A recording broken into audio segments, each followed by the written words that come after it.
Mga Ginoo, kung gumagamit kayo ng olive oil para sa kalusugan ninyo, panahon na para marinig ninyo ang isang nakakagulat na katotohanan. Hindi ninyo nakukuha ang buong benepisyo nito. Sa totoo lang, maaaring kalahati lang o mas kaunti pa. Gusto nyo bang malaman kung bakit? Dahil kahit gaano pa kaganda at kaepektibo ang olive oil, kapag pinagsama ito sa isang simpleng sangkap na mura at malamang ay meron na sa inyong kusina, ang epekto nito ay tumitindi ng ilang ulit. Ang tinutukoy ko ay isang kemikal na reaksyon sa loob ng katawan ninyo na tumutulong gawing mas flexible at mas bata muli ang mga dingding ng inyong blood vessels. At ito ang pinakaimportanteng susi sa pagpapabuti ng daloy ng dugo at ng male performance. Kahit 70 anyos na kayo, kahit 80 anyos na. Ako si Dr. Laya Romano at mahigit 10 taon na akong nagsasanay bilang isang urologist. Sa mga tao ng aking klinikal na karanasan, libu-libong lalaki na ang nakita kong nahihirapan dahil sa unti-unting paghina ng performance. Nakita ko rin kung alin ang talagang gumagana at alin ang hindi. Ngayon, ipapaliwanag ko sa inyo ng malinaw kung paano binubuksan ng apple cider vinegar ang nakatagong potensyal ng olive oil at kung bakit ang pag-inom ng kombinasyong ito bilang isang daily shot ay maaaring magbalik ng tigas at sigla na akala ninyo ay tuluyan nang nawala. Kung gusto ninyong malaman kung kailan eksaktong iinumin at sa anong tamang rasyo para makakita ng tunay na resulta, manatili kayo hanggang sa dulo ng video na ito. Bago tayo magpatuloy, kung seryoso kayo sa pagkuha ng kontrol sa inyong kalusugan sa natural na paraan, i-type ninyo ang salitang "ready" sa comments sa ibaba.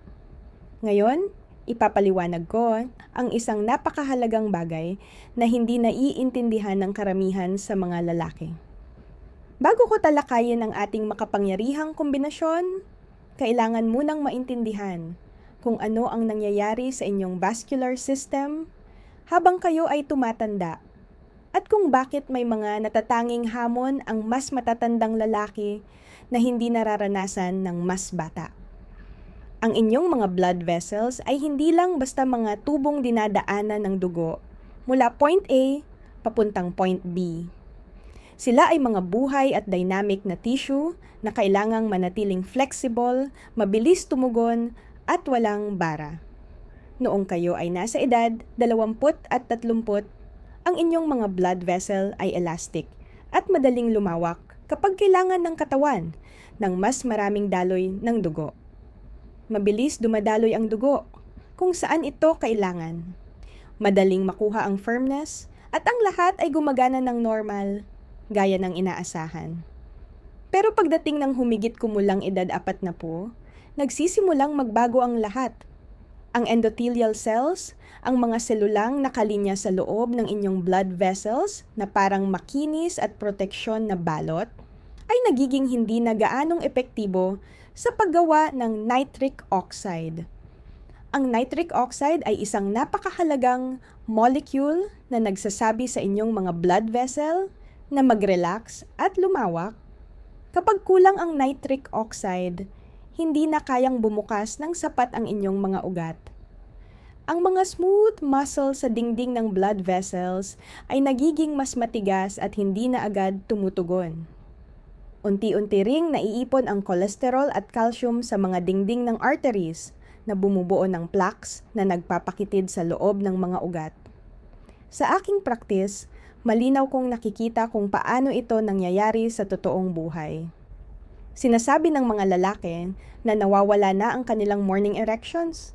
Sinasabi nila na mas matagal bago makamit ang tigas kumpara noon. May mga nagsasabi rin na nawawala ang tigas sa gitna ng intimacy. Isang bagay na hindi lang nakaka-frustrate, kundi malalim ding nakakaapekto sa kanilang kumpiyansa at relasyon. May ilan na nagsasabi na pakiramdam nila ay hindi na sila ang dating sila. Hindi na ganoon kamaskulado ang pakiramdam. Hindi na ganoon kakumpiyansa. Hindi na ganoon kakakayahan. Pero narito ang magandang balita na hindi alam ng karamihan at napakahalaga nito. Kaya pakiusap, makinig kayo ng mabuti. Ang pinsalang ito ay hindi ganap na permanente. May kahanga-hangang kakayahan ang katawan ninyong maghilom at mag-regenerate, basta't bibigyan ninyo ito ng tamang suporta. Kayang bumawi ng inyong endothelial cells. Kayang bumalik ang flexibility ng inyong blood vessels. Ang pagbuo ng plaque ay maaaring bumagal at, sa ilang kaso, maaari pang umatras. Ngayon, himayin natin kung bakit napakalakas ng kombinasyong ito. Simulan natin sa pundasyon. Ipaliwanag ko muna kung bakit napakahalaga ng extra virgin olive oil para sa kalusugan ng inyong mga ugat. At kung bakit ang Mediterranean diet, kung saan ang olive oil ang pangunahing pinagmumula ng taba, ay paulit-ulit na iniuugnay sa mas mababang antas ng sakit sa puso at mas maayos na vascular function kahit sa mas matandang edad. Ang pangunahing sangkap ng olive oil ay oleic acid, na bumubuo ng humigit kumulang 70 hanggang 80% ng fat content nito. Ang oleic acid ay isang monounsaturated fatty acid at ang ginagawa nito sa loob ng inyong katawan ay talagang kahanga-hanga. Tinutulungan nitong panatilihin ang tamang balance ng cholesterol sa pamamagitan ng pagpapataas ng HDL o good cholesterol, habang pinabababa naman ang LDL o bad cholesterol. Binabawasan nito ang pamamaga sa buong blood vessels ninyo. At higit sa lahat, pinapabuti nito ang flexibility ng mga dingding ng arteries, kaya mas mabilis at mas maayos silang tumutugon. Pero hindi lang dito nagtatapos ang benepisyo ng olive oil. Ang extra virgin olive oil ay mayaman din sa makapangyarihang polyphenols, mga plant compound na may pambihirang antioxidant at anti-inflammatory properties. Ang dalawa sa pinakamahalaga ay oleuropein at hydroxytyrosol. Ang mga polyphenol na ito ay may anti-inflammatory na epekto na kayang makipagsabayan sa ilang pharmaceutical drugs, pero wala ang mapanganib na side effects. Pinoprotektahan nila ang inyong blood vessels laban sa oxidative stress na parang kalawang na unti-unting nabubuo sa loob ng inyong mga ugat. At ito ang kritikal na bahagi. Pinipigilan nila ang oxidation ng LDL cholesterol. Bakit mahalaga iyon? Dahil ang oxidized LDL cholesterol ang isa sa mga pangunahing sanhi ng matinding pinsala sa blood vessels at malaking salik sa pagbuo ng plaque. Kapag napigilan ito, mas napoprotektahan ang inyong mga ugat at mas napapanatili ang maayos na daloy ng dugo sa buong katawan. Ang regular na LDL cholesterol ay may problema na. Pero ang oxidized LDL ang talagang nagpapabilis ng pinsala sa mga ugat. Ito ang klase ng kolesterol na agresibong sumisira sa arterial walls. Ang maganda rito, ang mga polyphenol na matatagpuan sa olive oil ay kayang pigilan ang prosesong ito ng oxidation bago pa man ito magsimula. Pero dito nagkakamali ang karamihan sa mga lalaki. Bumibili sila ng pinakamurang olive oil sa grocery. O kaya naman ay pinipili nila ang light olive oil sa paniniwalang mas healthy ito. May iba rin na gumagamit ng olive oil na matagal nang nakatambay sa malinaw na plastic na bote, nakabilad sa ilaw sa loob ng maraming buwan, at pagkatapos ay nagtataka kung bakit wala silang nakikitang resulta. Kailangan ninyong maunawaan na ang mga kapakipakinabang na sangkap ng olive oil, ang oleic acid, at lalo na ang mga polyphenol ay fat-soluble. Ibig sabihin, iba ang paraan ng pagsipsip at paggamit ng katawan sa mga ito kumpara sa water-soluble na mga sangkap. At napakahalaga nito, ang kanilang absorption at bisa ay maaaring tumaas ng husto kapag pinagsama sa ilang acidic na sangkap. At dito na pumapasok ang vinegar. Ngayon, ipapaliwanag ko kung ano ang idinadagdag ng apple cider vinegar sa makapangyarihang kombinasyong ito. Ang apple cider vinegar ay ginagamit na bilang natural na lunas sa kalusugan sa loob ng libu-libong taon. Si Hippocrates, na kinikilalang ama ng modernong medisina, ay nagre-reseta na nito para sa iba't ibang karamdaman. Mahigit 2,000 taon na ang nakalipas. Ngunit sa mga nagdaang dekada lamang natin tunay na naunawaan kung bakit ito ganoon kaepektibo. Ang apple cider vinegar ay ginagawa sa pamamagitan ng fermentation ng apple juice. Una, kino-convert ng yeast ang asukal sa alcohol. Pagkatapos, kino-convert naman ng bakterya ang alcohol na iyon sa acetic acid. Ang acetic acid na ito ang pangunahing aktibong sangkap at malawakan na itong pinag-aralan dahil sa epekto nito sa blood sugar metabolism at insulin sensitivity. Ganito ang ipinapakita ng mga pag-aaral. Kahit maliit na dami lamang ng vinegar na iniinom kasabay ng pagkain ay kayang makabuluhang pababain ang biglaang pagtaas ng blood sugar pagkatapos kumain. Napakahalaga nito para sa kalusugan ng inyong mga ugat. At ito ang dahilan kung bakit. Kapag paulit-ulit na tumataas ang blood sugar ninyo araw-araw, bawat kain, nagdudulot ito ng pinsala sa blood vessels sa pamamagitan ng prosesong tinatawag na glycation. Ang glycation ay nangyayari kapag ang sobrang asukal ay kumakabit sa mga protina sa dugo at sa mga dingding ng blood vessels at bumubuo ng tinatawag na advanced glycation end products o AGEs. Ang mga AGE na ito ay nagpapalapot ng dugo, halos parang syrup, at nagdudulot ng parang liha o sandpaper na epekto sa loob ng inyong mga ugat. Sa paglipas ng panahon, nag-iipon ito ng pinsala. Mabagal ito at tahimik, kaya hindi ito napapansin ng karamihan ng mga lalaki hanggang sa maranasan na nila ang resulta. Mataas na blood pressure, mahinang sirkulasyon, at erectile dysfunction. Sa pamamagitan ng pagkontrol sa blood sugar spikes gamit ang apple cider vinegar, napipigilan ninyo ang glycation damage bago pa man ito mangyari. Ngunit hindi lang doon nagtatapos ang benepisyo ng vinegar. May 3 pa itong napakahahalagang mekanismo na kailangan ninyong malaman. Una, suporta sa blood pressure.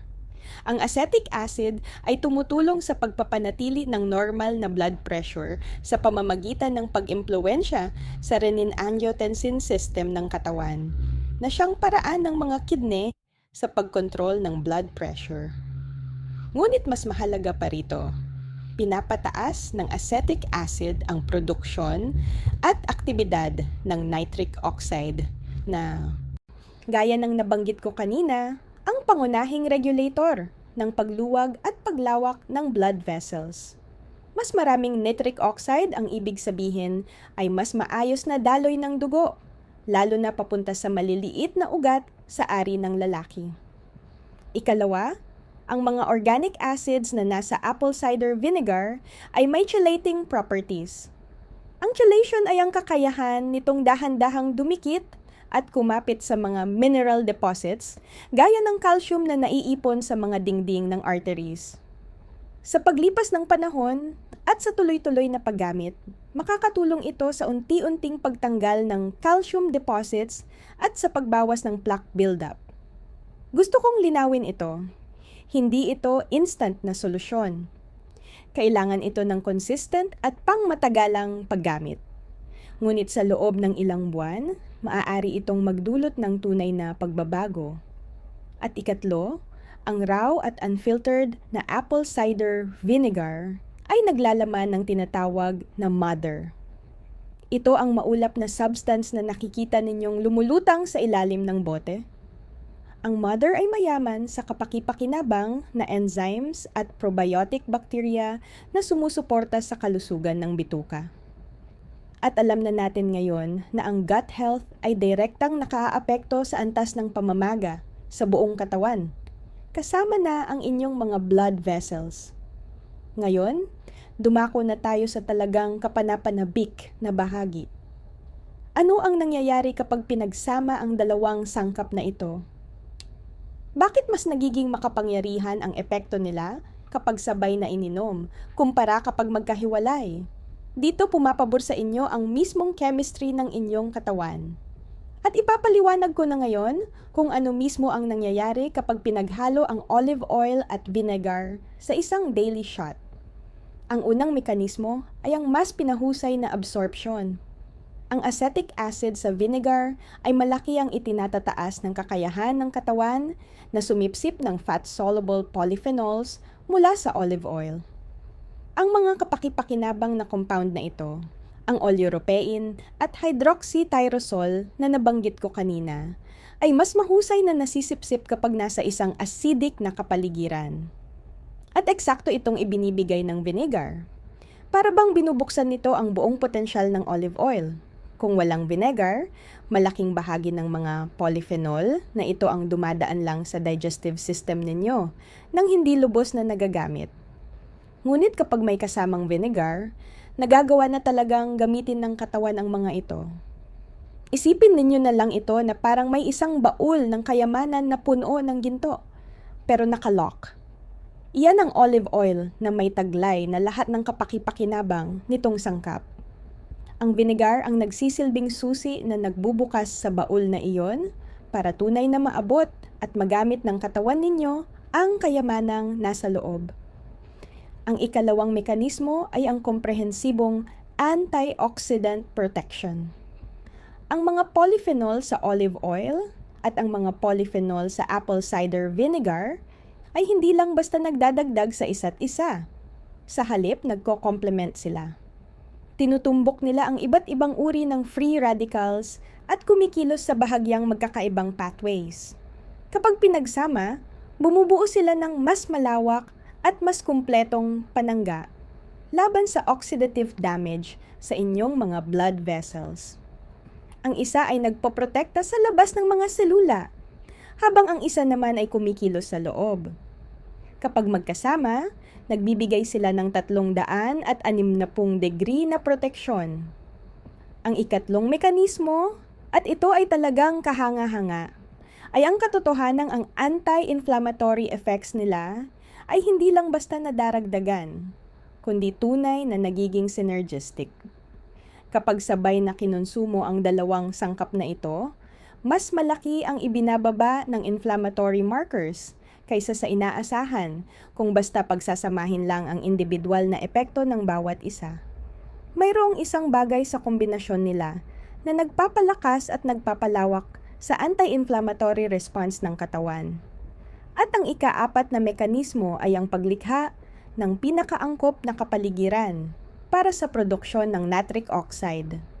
Ang olive oil ay nagbibigay ng mga raw materials at mga protective antioxidants na kailangan ng inyong endothelial cells para gumana ng maayos.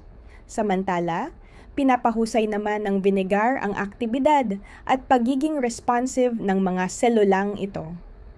Kapag pinagsama, nililikha nila ang perpektong kondisyon para makagawa ang katawan ninyo ng nitric oxide, ang napakahalagang molecule na nagsisilbing senyal para mag-relax at mag-dilate ang inyong mga blood vessels upang malayang dumaloy ang dugo, lalo na papunta sa maliliit na ugat sa ari ng lalaki. Ang resulta nito, ang inyong mga blood vessels ay nagsisimulang maging mas flexible at mas bata muli. Gumaganda ang daloy ng dugo sa buong katawan. Pero higit sa lahat sa mga pinakamaliliit na ugat na siyang pinakaapektado ng pagtanda. At hindi ito pansamantalang epekto ng gamot na nawawala pagkalipas ng ilang oras. Ito ay tunay at pangmatagalang pagbuti ng kalusugan ng inyong vascular system. Ngayon, ipapakita ko na sa inyo kung paano eksaktong gawin ang daily shot na ito at kung kailan ito iinumin para makuha ang pinakamataas na resulta. Mga Ginoo, ito na ang bahaging hinihintay ninyo. Ibibigay ko sa inyo ang eksaktong formula, ang tamang paraan ng paghahanda, at ang tamang oras ng pag-inom ng makapangyarihang daily shot na ito. Iminumungkahi kong isulat ninyo ito o isave ang video na ito para mabalikan ninyo anumang oras. Una, pag-usapan natin ang kalidad dahil mas mahalaga ito kaysa sa iniisip ng karamihan. Para sa olive oil, kailangan ninyong gumamit ng extra virgin olive oil, hindi regular olive oil, hindi light olive oil, at hindi refined olive oil. Dapat ay extra virgin. Bakit? Dahil ang proseso ng refining na ginagamit sa paggawa ng regular olive oil ay sumisira sa karamihan ng mga kapaki-pakinabang na polyphenol na hinahanap natin. Ang natitira na lang ay taba, pero wala na ang mga sangkap na may benepisyong pangkalusugan. Hanapin ang olive oil na may nakasulat na cold pressed sa label. Ibig sabihin nito ay nakuha ang langis ng walang init, kaya napreserba ang mga sensitibong polyphenol. Dapat din itong nakaimbak sa madilim na bote ng salamin, dahil ang liwanag ay unti-unting sumisira sa mga compound na ito. At kung maaari, tingnan kung may nakasaad na harvest date. Ang mas sariwang olive oil ay may mas mataas na polyphenol content. Kung makakahanap kayo ng langis na na-harvest sa loob ng huling 1 taon, iyon ang pinakamainam. Para naman sa vinegar, gumamit ng raw at unfiltered apple cider vinegar. Hanapin ninyo ang maulap na substance sa ilalim ng bote. Yan ang tinatawag na mother, at senyales ito na ang vinegar ay may preserved enzymes at kapaki-pakinabang na bakterya. Ang mga brand tulad ng Bragg's or Spectrum ay madaling hanapin at maayos ang kalidad. Huwag gumamit ng malinaw at filtered na vinegar dahil marami kayong mamimiss na mahahalagang sangkap. Ngayon, narito ang eksaktong formula. Ang tamang rasyo ay 3:1. 3 kutsara ng olive oil at 1 kutsara ng apple cider vinegar. Ito ang inyong daily therapeutic dose. Ipapaliwanag ko ang paghahanda nito ng sunod-sunod. Una, maglagay ng 1 kutsara ng apple cider vinegar sa isang maliit na mangkok. Magdagdag ng kaunting kurot ng asin sa dagat at haluin ng bahagya. Ang asin ay tumutulong sa emulsification, ibig sabihin, tinutulungan nitong mas maghalo at mas tumagal ang pagkakahalo ng oil at vinegar. Kahit na natural silang maghihiwalay, pagkalipas ng ilang sandali. Pagkatapos, dahan-dahang idagdag ang 3 kutsara ng olive oil. Huwag ninyo itong basta ibuhos ng sabay-sabay. Patuluin muna ito ng unti-unti, patak-patak sa simula, habang tuloy-tuloy ninyong hinahalo gamit ang tinidor o maliit na whisk. Ang layunin ninyo ay makabuo ng isang pantay at maayos na emulsyon kung saan ang olive oil at vinegar ay lubusang naghalo. Dapat itong magmukhang creamy at bahagyang makapal ang lapot. Kapag maayos na ang pagkakahalo, maaari mo na itong inumin agad bilang isang shot. May ilang lalaki na ibinubuhos ito sa maliit na baso at iniinom ng mabilis. Ang iba naman ay mas gustong gumamit ng kutsara at inumin ito na parang gamot. Mayroon ding mga lalaki na talagang nagugustuhan ang lasa, kaya dahan-dahan nila itong hinihigop. Ngayon, kailan mo ba ito dapat inumin? Mahalaga ito dahil ang tamang timing ay maaaring makaapekto sa mga benepisyong mararanasan mo. May 3 option ka, at bawat isa ay may kaunting pagkakaiba sa benepisyo. Ang unang option ay inumin ito, kasabay ng pinakamalaki mong kain sa maghapon, na para sa karamihan ng lalaki ay hapunan. Ang pag-inom nito, bago mismo kumain o habang kumakain, ay pinakamainam para sa pagkontrol ng blood sugar. Pinapabagal ng vinegar ang pagsipsip ng carbohydrates mula sa pagkain. Kaya napipigilan ang biglaang pagtaas ng blood sugar na nabanggit ko kanina. Kung ikaw ay may diabetes, prediabetes, o metabolic syndrome, maaaring ito ang pinakaangkop na timing para sa iyo. Ang ikalawang opsyon, at ito ang mas pinipili ng karamihan sa mga lalaki sa aking practice, ay inumin ito unang-una sa umaga habang walang laman ang tiyan. Maraming lalaki ang nagsasabi na sa timing na ito nila pinaka napapansin ang pagtaas ng enerhiya at ang mas maayos na vascular performance sa buong maghapon. Nasa fasting state ang katawan na maaaring makatulong sa mas mahusay na absorption. Kung ito ang pipiliin mo, inumin ang shot at maghintay ng humigit kumulang 20 hanggang 30 minuto bago mag-almusal. May ilan ding mas gustong sundan ito ng isang basong tubig. Ang ikatlong option ay inumin ito 45 hanggang 70 minuto bago ang intimacy. May mga lalaki na nakararanas ng mas agarang benepisyo sa blood flow at performance kapag ito ay ininom bago ang aktibidad. At oo, maaring gumana ito. Pero may isang mahalagang bagay akong kailangang ipaintindi sa'yo. Ang pinakamalaking at pinakamatibay na improvement ay hindi nanggagaling sa paminsan-minsang pag-inom nito bago ang intimacy. Nagmumula ito sa araw-araw at tuloy-tuloy na paggamit sa loob ng mga linggo at buwan. Hindi ito Viagra. Ito ay unti-unting muling binubuo ang kalusugan ng iyong blood vessels mula sa pinakaugat nito. Kaya ang rekomendasyon ko, pumili ka ng opsyon 1 o opsyon 2 at inumin ito araw-araw sa parehong oras. Gawin mo itong bahagi ng iyong araw na hindi na pinagtatalunan gaya ng pagsisipilyo ng ngipin. Mas mahalaga ang consistency kaysa sa eksaktong oras ng pag-inom.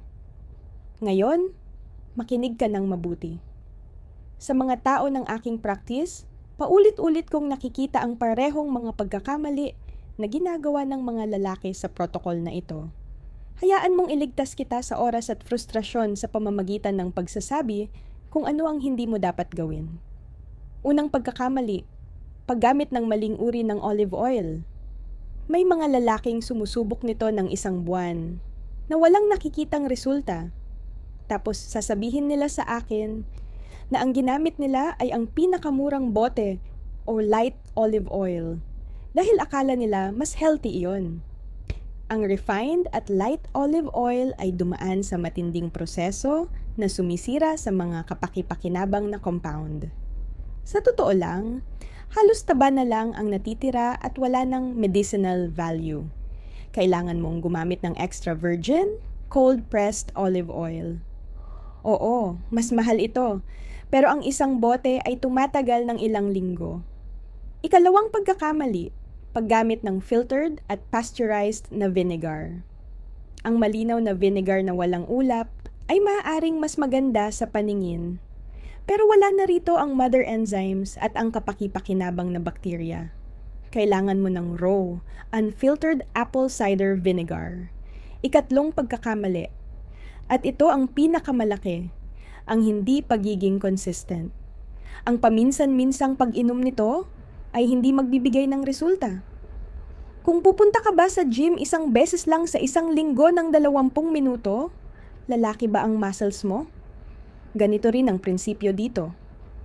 Ang binubuo mo ay ang kalusugan ng iyong blood vessels at nangangailangan ito ng araw-araw na consistency. Ika-4 na pagkakamali, ang pag-asang may overnight results. Hindi ito pharmaceutical drug na pipilitin ang katawan na mag-react sa loob ng 1 oras. Sinusuportahan nito ang natural na mekanismo ng paggaling ng katawan. At nangangailangan iyon ng oras. Karamihan sa mga lalaki ay nakakaramdam ng maliliit na pagbabago sa loob ng ilang linggo. Pero ang mas malinaw at malalaking improvement ay kadalasang lumalabas bandang 3 buwan.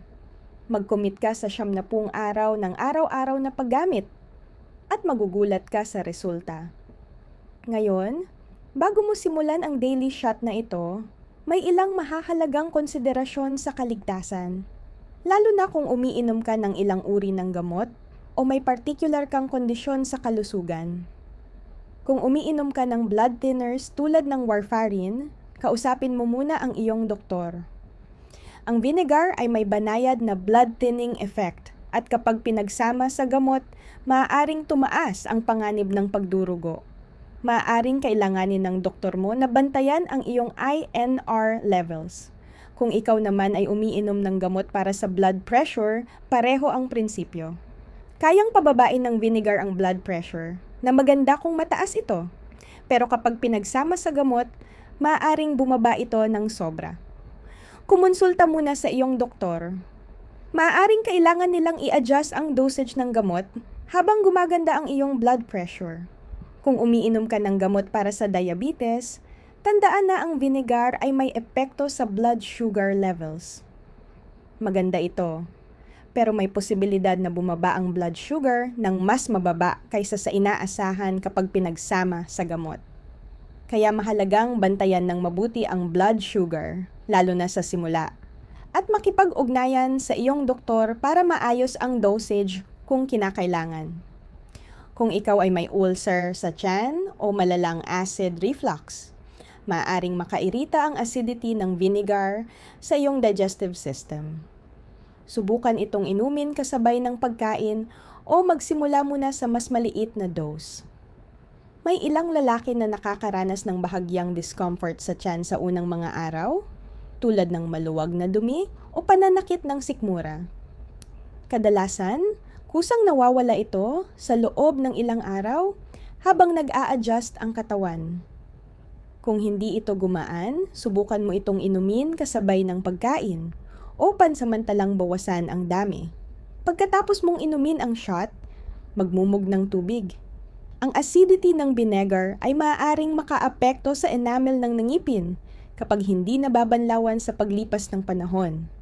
At panghuli, linawin natin ito. Hindi ito kapalit ng medical treatment. Kung mayroon kang malubhang erectile dysfunction o seryosong kondisyon sa kalusugan, mahalagang magpatingin sa doktor para sa tamang pagsusuri. Ang shot na ito ay makapangyarihan sa pagsuporta ng vascular health, ngunit pinakamabisa ito kapag bahagi ng isang pangkalahatang healthy lifestyle. Ngayon, isa sa mga pinakakaraniwang tanong na natatanggap ko ay, Dr. Romano, gaano katagal bago ko makita ang resulta? Hayaan mong bigyan kita ng makatotohanang timeline batay sa aking karanasan sa practice at sa mga pag-aaral. Sa unang 1 hanggang 4 na linggo, naglalatag ka pa lang ng pundasyon. Ang unang mga pagbabagong mapapansin ay kadalasang sa digestion at energy levels. Habang tinutulungan ng vinegar na i-regulate ang blood sugar, mararamdaman mong mas pantay at mas stable ang iyong enerhiya sa buong araw. Yung biglaang panghihina sa hapon ay madalas nababawasan. Mas tuloy-tuloy ang lakas mula umaga hanggang gabi. Sa pagitan ng 1 at 2 buwan, nagsisimula na ang mas kapansin-pansing pagbabago sa vascular system. Maraming lalaki ang nakakakita ng pagbuti sa blood pressure. Mas nagiging flexible ang mga dingding ng arteries. Maaari mong maramdaman na mas maayos ang sirkulasyon. Ang mga kamay at paa ay maaaring mas madalas na mainit.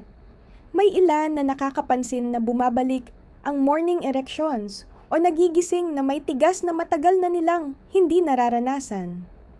Mas ramdam ang pagiging handa. Mas madaling ma-arouse at mas mabilis tumugon ang katawan.